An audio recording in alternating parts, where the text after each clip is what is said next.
which is set here in Ubud. Next to Louise from Indonesia is Azri Zakia. Her first novel was published during her first year of high school, and since then she has published a further 13 books. She's currently finishing her master's degree in medical physics. She's here as one of the Indonesian emerging writers, but I think we can agree that she has more than emerged.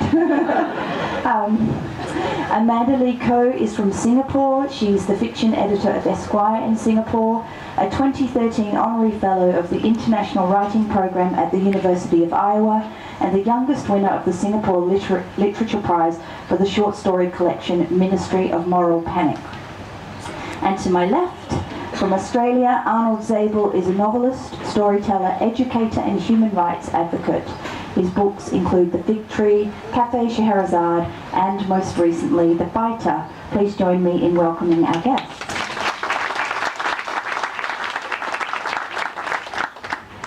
I also want to mention that Arnold has to zoom off straight after the session to catch a plane. So if you want to get one of his books and have it signed, you basically have to tackle him as he leaves the stage.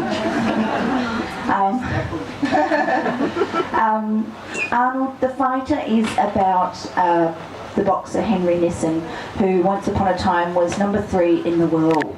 And I wanted to know what it was like to write a real character, especially one that was so iconic and beloved. What were the challenges of that? What were the risks of doing that? Well, the risks were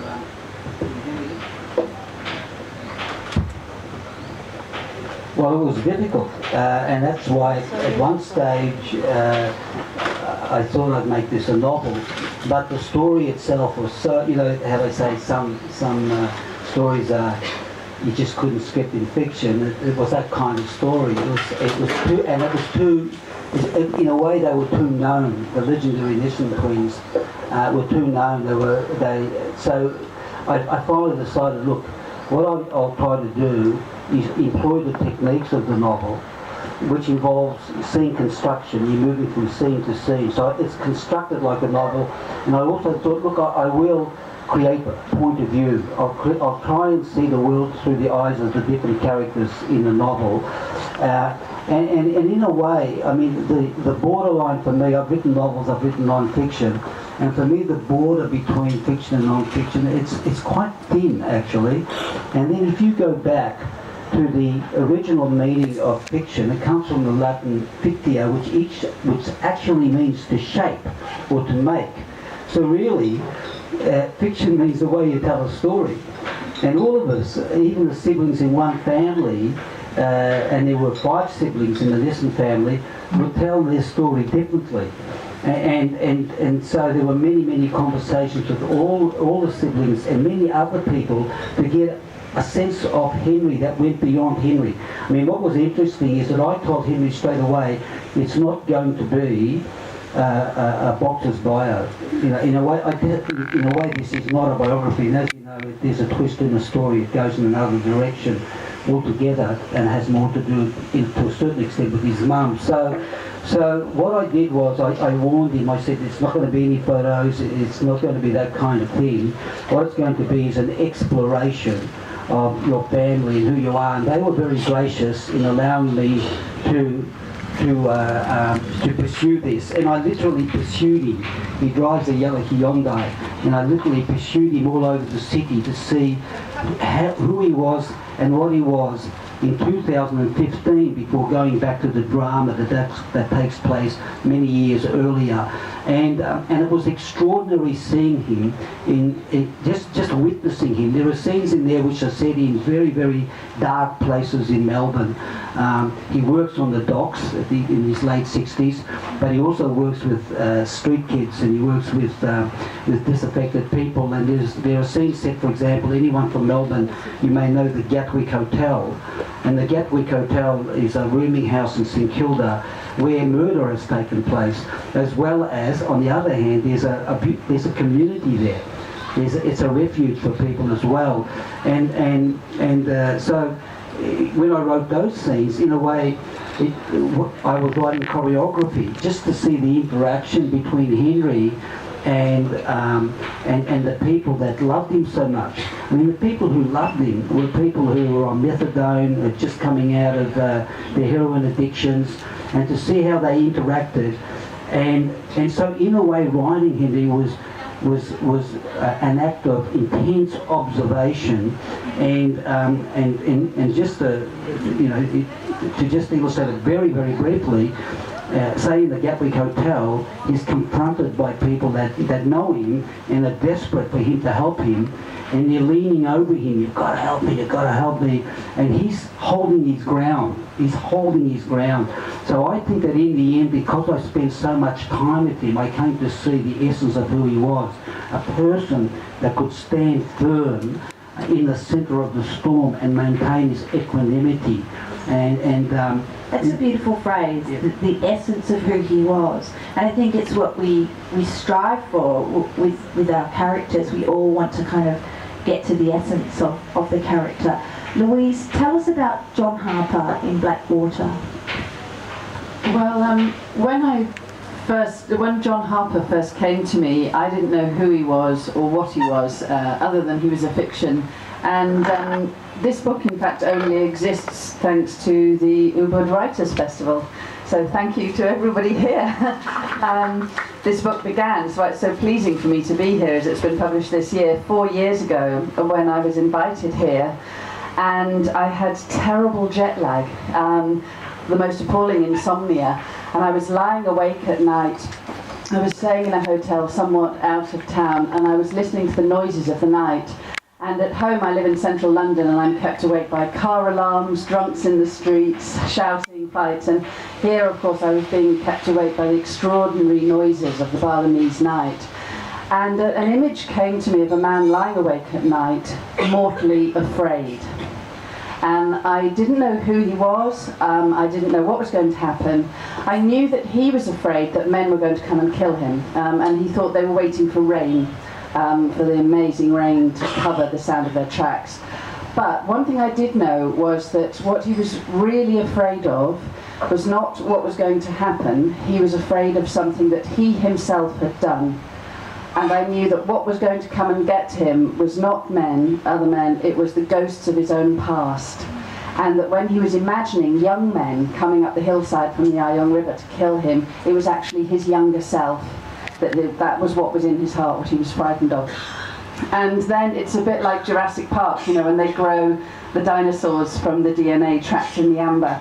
From that single image, I then had to go and write a novel to find out who he was and what he was here. So I really owe this whole book to Ubud and everybody here. And I knew very quickly that Harper was mixed race, and that was important, because I wanted him to be a chameleon. I wanted him to be a man with he's a man who pretends to be a lot of different things. He's born in a Japanese internment camp in Indonesia in 1942. He has an Indonesian father and a white Dutch mother.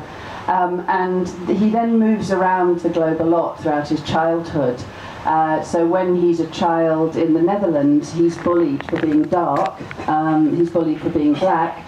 Then when the family emigrate to America, his mother marries a black GI, and he goes to a school with black children. He's bullied for being Japanese, because it's just after the Second World War. He's bullied about Pearl Harbor, even though there's nothing in him that's Japanese.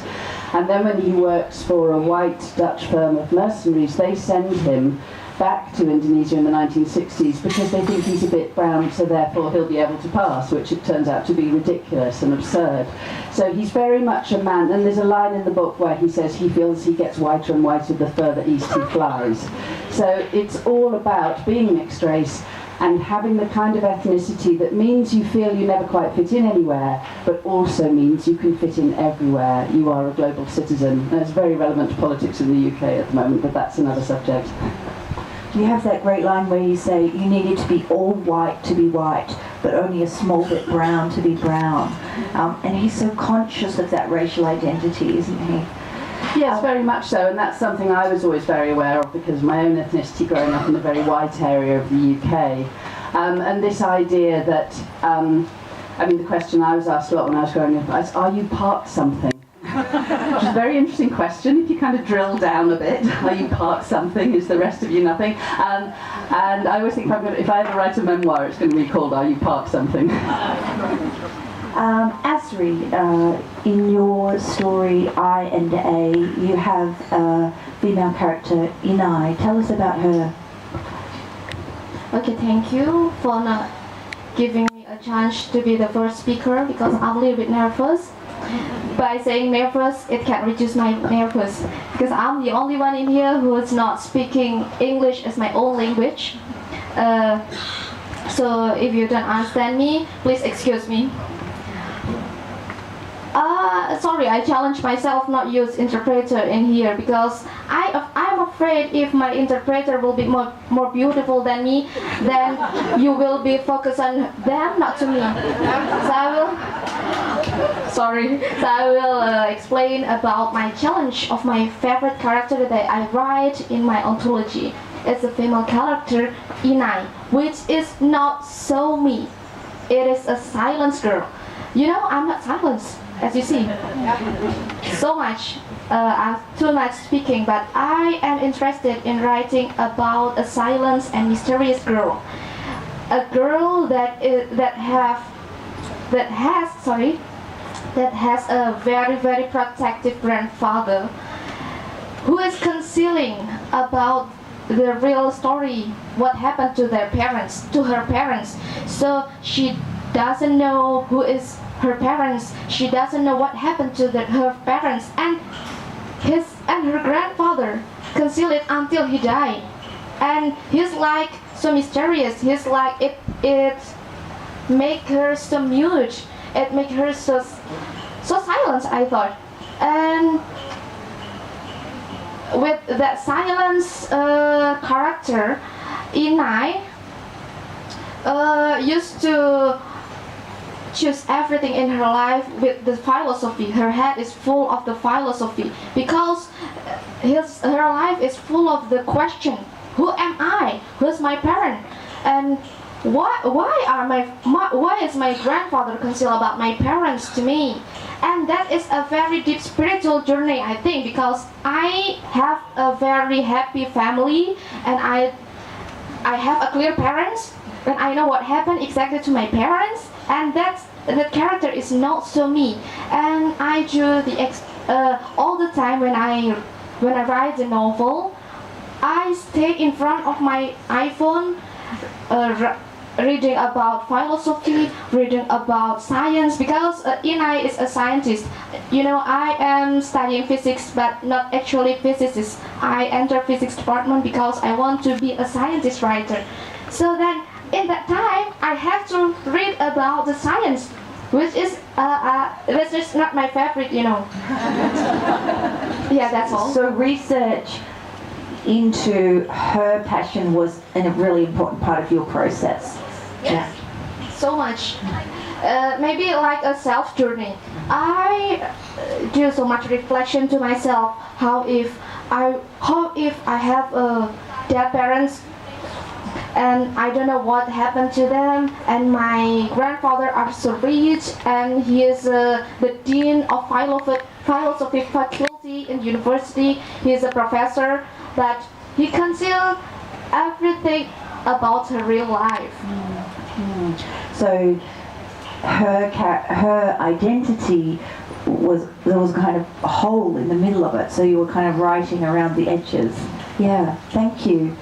Amanda, your collection of stories was in part a kind of, you wanted to write about the identity of Singapore as a place, and you've got a very diverse and unusual range of characters in your stories. Many of whom are marginalised. Can you tell us about those? Well, I think that when you live in a country that kind of is always already imposing sort of totalizing narratives on its people, I think this gives one the impression that what they see as as they instead of we. So I think what the Singapore government, or growing up in Singapore, tends to make you feel is that the only type of legitimate voice there is sometimes is that of the productive, almost more middle-aged, because that means more capitalist, heterosexual Chinese, majority race male. And so insofar as that goes, if being diverse just means not writing a middle-aged Chinese heterosexual male social realism in domestic situations, then I'm really happy to be diverse, because I think that that's just real life, you know? Yeah, rather than, I mean, I agree that the range of characters is diverse, but I feel that that diversity actually reflects real life more than perhaps the more totalizing narratives of people who are already in power. And I mean, I don't just mean the government, but I mean just the kind of people they value for, well, neoliberal purposes as well. Yeah. So the people who have power in the society just by being white. Yeah, the equivalent of the equivalent. I mean, the equivalent of white in a Singaporean context is Chinese, basically. Yeah, so Chinese male of a certain age. Yeah, and for me to see that, I mean, there are not that many female fiction writers in Singapore. So I think that when you already see that in every aspect of real life in society, and it's reflected again in fiction, then that becomes, I think, even more suffocating, because it means that so many other types of experiences, and I don't just mean, I guess, young Chinese female, which is, I guess, me, you know, outwardly, you know. And sometimes I think, I mean, I feel like this is a terrible thing to say in some ways, but sometimes I feel like an old German man inside, you know. And why is that not possible? I mean, for all intents and purposes, you know, like racially, nationally, and temporally, I might look like a young Chinese Singaporean girl in what are we now, 16? Sorry, my grasp of time and place is a bit slippery. But you know, for all intents and purposes, aesthetically, inside me, emotionally, why can't I be thinking and feeling like probably a 66-year-old German man in well, not even current contemporary Germany, but like in the Weimar Republic or something. I mean, I'm just putting it out there.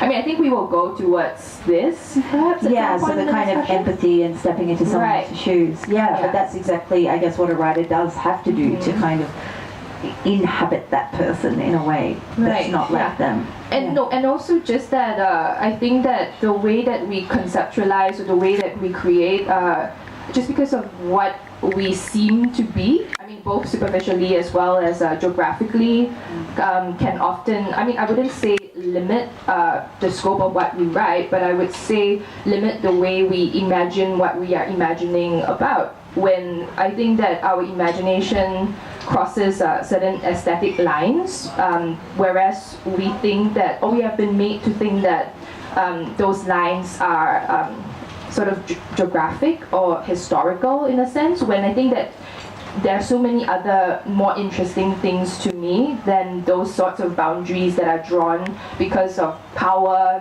or colonialism or structure or capital. You know, like for me, the psychological and the aesthetic are so much more interesting. So I think that's where the diversity. Just listening to Amanda talk reminds me of, I'm sure you all know the famous quote, Flaubert, when he was asked who Madame Bovary was, he said, Madame Bovary, c'est moi. It always amuses me when people talk about Apple Tree Yard, the novel previous to Blackwater, had a 52-year-old woman as the main character, and I happened to be 52 when it came out, so everybody assumed it was me. She was actually a research scientist. I thought of what you were saying there. You are looking at a woman who got an E in chemistry O-level, and I only got that because the examiners felt sorry for me. So Yvonne had to be truly invented, whereas Harper in here, who is a male character, who has never even set foot in Britain in his entire life, is probably my most autobiographical character to date, and I think that's very common probably for all the writers here. I think another issue though that cuts across all of this is actually, and it's amazing how little it's talked about, is class. You know, and I think class can sometimes be a far more a deeper fraction line between different groups in society than even race and gender. Anyway, at least to some extent, although race and class often go hand in hand. And I say this because in The Fighter, I'm really dealing with a working class world, and I'm dealing with a time when things were happening which still haven't been acknowledged, I think, in my country. I grew up in a suburb called Carlton, which is in a suburb in Melbourne, and I'm the child of refugees, Jewish Polish refugees, and we were coming into this neighbourhood, Jews, Italians, Greeks, en masse, into in what was then a rundown working class enclave in Melbourne, and we were living side by side with working class Australian families that had been there for generations. And this is one of the major things that I explore in The Fighter. And I explore the conflicts, and the conflicts have been written about quite often. But what hasn't been so much acknowledged are the harmonies. There was far more genuine crossing of cultural boundaries than some people realise. And what was it? I think we saw things, we had things in common. And with Henry Nissen and the Nissen twins, they were trained by working class boxers, Peter Reid and his father, old Mick, who was what they call a knockabout guy, in Australia. And those men took them on. They took on the kids. They took on the kids because the kids had energy, they had spirit. They wanted to get out of the shit, as they themselves put it. They didn't want to feel like losers anymore.